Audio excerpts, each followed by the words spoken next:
What's up, YouTube? This is Too Raw for TV. All right, so before I get into this video, shout out once again to the brother Eric Devon for the donation to the channel via the Cash App. And he had another question from a historical standpoint, and the question he asked me was, in my opinion, which NBA team had the bigger NBA Finals collapse? Was it the 2016 Golden State Warriors, or was it the 2011 Miami Heat? Now, of course, a case can be made for both teams. The 2016 Warriors made NBA history, winning a NBA record 73 games back in the 2015-16 season. Steph Curry became the first unanimous MVP in NBA history. Okay. Now, of course, those Warriors, who were 73-9 during the regular season, struggled a bit during the postseason. They went 15-9 overall, one victory shy of winning that championship. They lost to the Cleveland Cavaliers. The 2011 Miami Heat, I believe they went 58-24 during the regular season. So they had a good record, but it was by no means a record-breaking season for them. But if I recall correctly, and I got to think about this before I go forward, I believe the first couple of rounds in the playoffs were pretty easy for them. Let me see if I could double back on that word.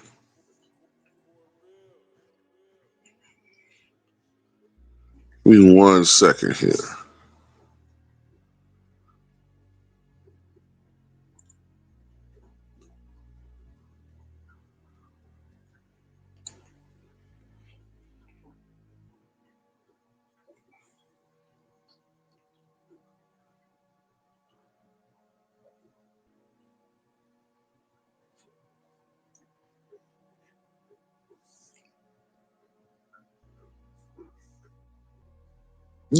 Yeah. So the first couple of rounds, I think in the first round they beat the Sixers 4-1, and then they beat the Celtics in the semis 4-1, and they beat the Bulls in the conference finals 4-1. So going into the finals, they were 12-3. So yeah, they were kind of sweeping through the Eastern Conference, which makes sense because that was the beginning of the interest into the weakest era of the Eastern Conference in recent memory. Now, which one was the bigger choke, man? I guess it depends upon how you look at it. You know, me personally, I tend to go with 2011, and I'll tell you why. The reason why I go with 2011 is that although Stephen Curry did not have a strong 2016 NBA Finals performance, it was still better than what LeBron James did. And, you know, Steph Curry, as great a player as he is, because of his size and stature, he still can at times, obviously, and this was before the freedom of movement rule was implemented, right?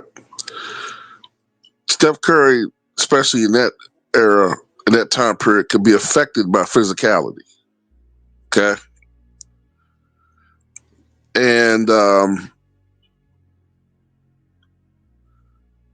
also remember that after the injury of Andre Bogut, who was probably their best screen setter, I would say even better than Draymond Green, right? He was their screen setter and rim protector. So what I'm getting at is when Andre Bogut was setting all those goddamn screens that year, helping, you know, a guy like Steph, who, I mean, I'm not saying he needs help to get open, but you know what I'm saying? He definitely aided in helping Curry to get some of those unbelievable looks that season when he shot 45% from three. Without him out there setting picks and doing some of the other little things that you don't see on the box score, That did help. That did hurt the Warriors, obviously, and it helped the Cavaliers offensively without having that paint clogging big in the middle. That plus the suspension of Draymond Green, who would have been, out of all the players out there, the Finals MVP had the Warriors won. That's how wacky a series that was, right? So what I'm saying is that some of the reason why the Warriors lost was not even in their control. The injuries happen, but normally suspensions don't happen in an NBA Finals, and not of a player who was destined to be had they won their Finals MVP. Because remember, Draymond Green dropped like 32 points and 9 rebounds, 8 assists or something like that in Game 7. He was their best player that night. So had they won, he would have been Finals MVP. So it's not totally on Steph Curry. And while you could argue the Warriors still should have dropped the 3-1 lead, and that's true, not everything was totally to their, not everything was in their control. Plus, I still have always been of the belief that the Cavaliers were a much better team than history tries to give them as far as their capabilities. That Cavaliers team, I think they went 50. Man, the years are going by now, so I'm kind of forgetting some things, but I think they went 53-29 that year, right? I think they went 53-29. They should have been a lot better than what they were. As a matter of fact, the Cavaliers should have been the team winning close to 70 games every year if they actually had discipline, but they were coasting on talent. I said it before when I was watching them back then. I distinctly remember saying, man, if this Cavaliers team had like any real discipline, if they had like a real leader in LeBron James, this team should easily win 65 to 72 games every year. Maybe more, maybe 65 to 75, because the Eastern Conference was extremely weak. But they were playing up or down to level the competition. But talent-wise, the Cavaliers were capable of beating the Warriors.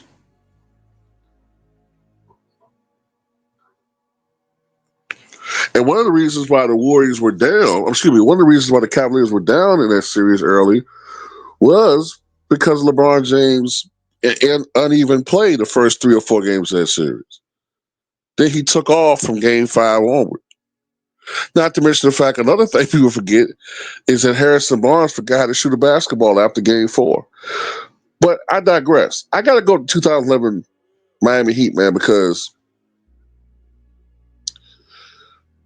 LeBron James just had an all-time horrible NBA Finals in 2011. I mean, for a superstar, supposed superstar, it's an all-time horrible performance. And you can pretty much you can pretty much put a lot of that loss on him. Not all of it, but a lot of it you could put on him.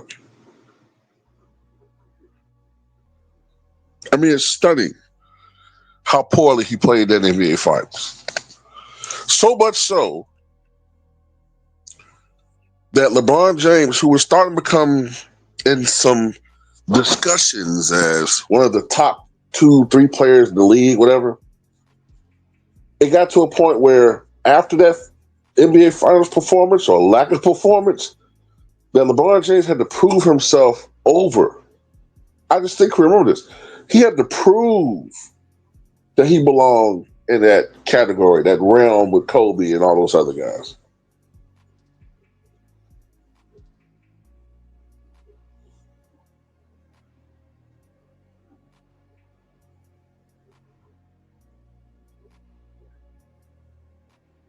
So, yeah, when you consider not 1, not 2, not 3, not 4, and all that boast and bravado, and you still lose to Dirk Nowitzki and the Mavs, who, by the way, Dirk Nowitzki, prior to that series, prior to that playoff run, was seen as a softy, a choke artist.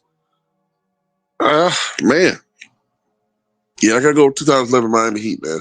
Although I understand if people go with the Warriors, I get it. I understand the argument for that, but I gotta go 2011 Miami Heat. Tell me what you guys think.